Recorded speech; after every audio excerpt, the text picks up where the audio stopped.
A very good morning everyone. So welcome to संकट Mochan for general awareness. आज हम लोग एक इम्पॉर्टेंट टॉपिक हमारे पेपर 1 में शुरू करने वाले हैं and that is human genetic study and it's method. तो जो मेथड ह्यूमन जेनेटिक, क्योंकि मैन की अंडरस्टैंडिंग बहुत ज़्यादा इम्पॉर्टेंट है एंथ्रोपोलॉजिकल पर्सपेक्टिव से भी और अगर हम देखें तो जनरल पर्सपेक्टिव से भी, तो इसीलिए इम्पॉर्टेंट हो जाता है मैन को समझना। सो अगेन क्या मेथड्स होते हैं, अब ये हमारे ऑप्शनल के लिए तो ज़रूरी है ही, इसके साथ साथ ये हमारे जीएस यानी प्रीलिम्स में भी काम आता है। प्रीलिम्स में या फिर हम बात कर लें हमारे बायोटेक्नोलॉजी का जो सेक्शंस है उसमें भी, तो इस तरह से मैं कहूँगी कि ये एक वो चैप्टर है, क्योंकि आजकल अगर हम देखें तो जो साइंसेस या बायोलॉजी का पार्ट है वो थोड़ा सा कॉम्प्लेक्स होता हुआ हमको देखने को मिल रहा है, तो उसको कैसे एड्रेस करेंगे तो वो भी हम यहाँ से अगर ये लेक्चर कर लेंगे तो आपको कहीं और जाने की ज़रूरत नहीं है। So without any further delay let's get started. तो कुछ मेथड्स होते हैं जो हमको पढ़ना समझना ज़रूरी होता है। टर्म्स अभी आपको लगेगा अगर जीएस के पर्सपेक्टिव से कि ये क्या टर्म्स है, पर जब आप अंदर का मैटर देखेंगे तो आपको समझ में आएगा कि अरे ये तो यही तो क्वेश्चन पूछ रहे हैं। सो दैट्स देयर एंड अगर हम देखें ऑप्शनल में तो डायरेक्ट क्वेश्चन ही आता है हमारे एंथ्रोपोलॉजी में। अगर हम देखें तो कुछ मेथड्स होते हैं जैसे कि पेडिग्री एनालिसिस हम कहते हैं, तो पेडिग्री एनालिसिस क्या होता है, या फिर हम बात करें तो कैरियोटाइप एनालिसिस क्या होता है, उसको हमें उस मेथड को समझना। क्रोमोसोम का एनालिसिस तो वो करना, अगेन ये सब एनालिसिस करेंगे तो हमें जेनेटिक्स और फिर उसके बाद हम बात कर सकते हैं एपिडेमिक्स, इन सब बारों में भी पता लगेगा। तो दैट इज़ देयर। एक होता है जैसे क्राइटोजेनेटिक्स मेथड। इस तरीके के बहुत सारे मेथड है। डीएनए एंड रिकॉम्बिनेंट टेक्नोलॉजी जो आजकल हमारे क्वेश्चंस में बहुत आ रहा है, बायोटेक्नोलॉजी में बहुत आ रहा है, वो होते हैं। बायोकेमिकल मेथड्स होते हैं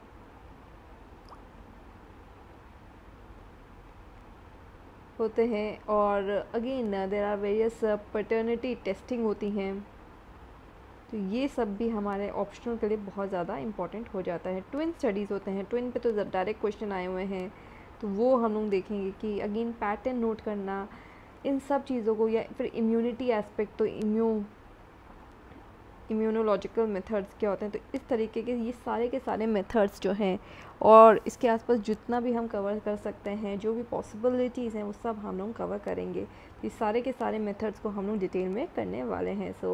जैसे अगेन पेडिग्री पर डायरेक्ट क्वेश्चन आया हुआ है, इन सब क्वेश्चंस मतलब ये सारे जो एस्पेक्ट्स हैं डीएनए वगैरह जो भी है, कैरियोटाइप, क्रोमोसोम, क्राइटोजेनेटिक्स, बायोकेमिकल मेथड, इन सब पे डायरेक्ट क्वेश्चंस आते हैं। तो अगेन क्लासिकल और मॉडर्न टेक्नोलॉजीज़ को कैसे हम समझेंगे, तो क्लासिकल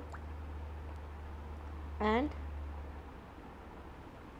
मॉडर्न टेक्नोलॉजीज़, तो इनका एनालिसिस हमको करना ज़रूरी हो जाएगा, तो वो भी हम लोग करेंगे। And it becomes very important, it is something that is needed to understand these things.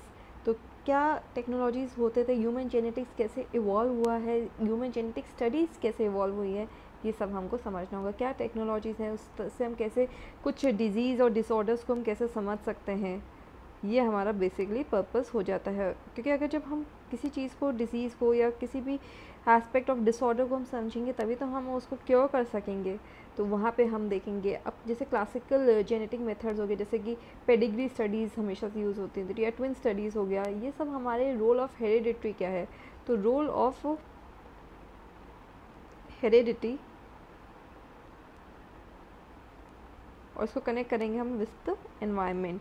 तो ये हम कैसे कर सकते हैं, ये हमारे लिए बहुत ज़्यादा इंपॉर्टेंट है। तो जैसे कि हेरिडिटी कैसा है, एनवायरनमेंट कैसे इन्फ्लुएंस कर रहा है, वो हमारे को हमारे फिजियोलॉजिकल, हमारे पैथोलॉजिकल एस्पेक्ट को, या फिर डिजीज़ जैसे ट्यूबरक्लोसिस हो गया या फिर कैंसर हो गया, इन सब चीज़ों में कैसे एक तरह से कनेक्टेड स्टडीज़ हैं, ये समझना हमारे लिए बहुत ज़्यादा ज़रूरी होगा। अब जैसे ट्विन स्टडी मेथड की अगर हम बात करें तो हमारे को पता लगेगा कि कैसे वेरिएबिलिटी, अगर हम देखें तो डिफरेंट इंडिविजुअल्स में क्या वेरिएबिलिटीज़ हमें देखने को मिलता है, किस तरीके से अगर हम देखें तो same value same family group में क्या होता है, हेरिडिटरी डिफरेंस कैसे होते हैं, एनवायरमेंटल फैक्टर्स को हम कैसे उसमें कंट्रीब्यूट वो करते हैं। तो ये सारे मतलब ये हमारा अभी तक हम लोगों ने पढ़ाई शुरू नहीं करी, हम अभी तक हम लोगों ने उससे एरिया सुना है और इससे भी हमें समझ में आ रहा है कि ये कितना इंपॉर्टेंट हो जाएगा टॉपिक। तो आइए सीधा हम लोग पढ़ाई करना शुरू कर देते हैं। तो देखिए when it comes to man, तो जेनेटिक डाइवर्सिटी जो है हमको हमेशा से देखने को मिली है। जेनेटिक डाइवर्सिटी, जेनेटिक डाइवर्सिटी, तभी तो हम लोग अलग हैं, राइट। और यहाँ पे अगर देखा जाए तो बहुत सारे फैक्टर्स होते हैं, बायोलॉजिकल फैक्टर्स होते हैं, सोशल एनवायरमेंटल फैक्टर्स होते हैं। ये सब जो होते हैं ये हमारे इनहेरिटेंस पैटर्न को हम कैसे मतलब समझें, किस तरह से चेंजेस हो रहे हैं, ये सब करना हमारे लिए बहुत ज़्यादा इम्पॉर्टेंट हो जाता है। तो इसीलिए अगर हम देखें तो हमारे पास कुछ लॉज एग्जिस्ट करते हैं इन सब चीज़ों को समझने के लिए। जेनेटिक डिफरेंसेस अगर हम देखें दो इंडिविजुअल्स में, तो वो हो सकता है कि it can be due to the differences between the alleles at a same pair of loci or between those at more than one pair of loci. Simple, तो एलील्स जो होते हैं जो कि अगेन मिलते हैं, तो एलील अगर देखा जाए तो दो एलील में अगेन जिस तरह से पेयर बन रहा है उसमें क्या डिफरेंस आ रहा है, पैटर्न में क्या डिफरेंस आ रहा है, तो ये हम देख सकते हैं। या फिर हम देखें तो more than one pair of loci, तो वहाँ पे एक एरिया में जो डिफरेंस आ रहा है, तो कहाँ डिफरेंस आता है, किस तरीके से ये होता है, ये सब एग्जाम्पल्स बनते हैं किसके, जेनेटिक डाइवर्सिटी के। तो वो हम लोग यहाँ पे सीखने वाले हैं और समझने वाले हैं। तो एक अगर हम एग्जांपल देखें तो सिंगल फैक्टर इनहेरिटेंस का, तो वो हमको देखते हैं कि किस तरह से सिंपल डोमिनेंट इनहेरिटेंस होता है। मतलब कि अगर हम देखें पेडिग्री एनालिसिस में, या फिर हम बात करें कि किस तरह से जनरेशन्स में over period of time changes आ रहे होते हैं, ये सब हमारे लिए इम्पॉर्टेंट है अगर हम अंडरस्टैंड करना चाहते हैं किसी भी फैमिलियल ट्रेड को,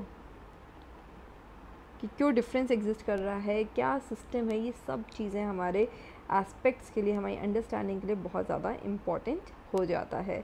तो यहाँ पे इसी से ही हम लोग क्या निकालेंगे, हम लोग अपना मॉर्फोलॉजिकल एंड एनाटॉमिकल, मतलब देखने में, एनाटॉमी में, बनावट में क्या चेंजेस और डिफरेंसेस होते हैं, वो सब हम लोग समझने वाले हैं। तो ये एनालिसिस हम लोग पूरा करेंगे। तो ह्यूमन डाइवर्सिटी किस तरह से एडवांस हुई है, ये सारे मेथड्स हमारे लिए इंपॉर्टेंट हो जाते हैं। अब देखिए अगर हम फैमिली या पेडिग्री लेवल पे देखें तो वो हम ऑब्जर्वेशन से देख सकते हैं। While at the cellular level अगर हम देखें तो हम क्रोमोसोमल स्टडीज़ कर सकते हैं फैमिलीज़ में, तो क्रोमोसोम्स के लेवल पे भी हम देख सकते हैं। तो अगेन डिफरेंट लेवल्स होते हैं अंडरस्टैंडिंग करने के लिए।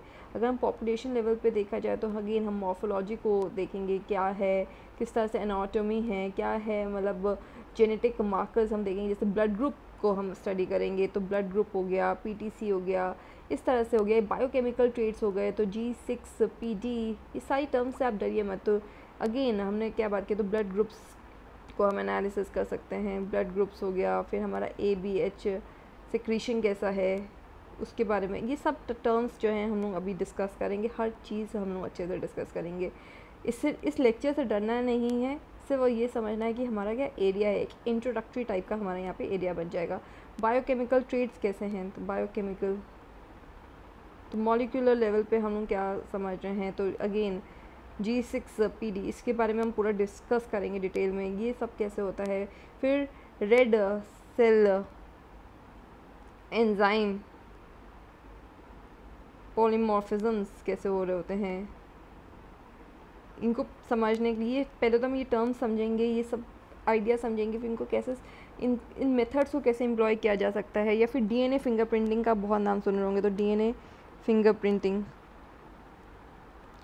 तो वो क्या होता है, वहाँ पे हम डिफरेंस कैसे देखते हैं, ये सब चीज़ें हमको पता लगनी चाहिए। और इन सब चीज़ों को जब हम पता लगा लेंगे तो हमको समझ में आ जाएगा कि किस तरह से माइग्रेशन होता है, पॉपुलेशन स्टडीज़ कैसी होती हैं, तो ये सब हम लोग देख और समझ सकते हैं।